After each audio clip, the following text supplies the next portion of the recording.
মাত্র ৩ ম্যাচ খেলে পিএসএল এর সর্বোচ্চ উইকেট শিকারী বোলার বনে গেলেন রিশাদ হোসেন।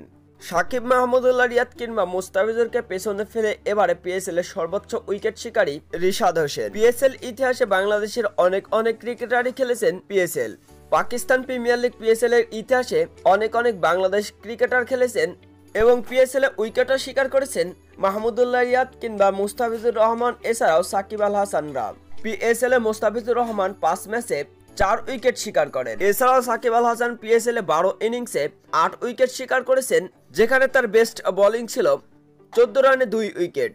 সাকিবকে ছাড়িয়ে অবশ্য মাহমুদুল্লাহ রিয়াদ পিএসএল এ মাত্র ৭ ইনিংসে ৮ উইকেট শিকার করেন মাহমুদুল্লাহ রিয়াদ, যেখানে তার বেস্ট বোলিং ফিগার ছিল ২১ রানে ৩ উইকেট। তবে মাহমুদুল্লাহ রিয়াদ, সাকিব আল হাসানদের পেছনে ফেলে এবারে সকলের উপরে রিশাদ হোসেন।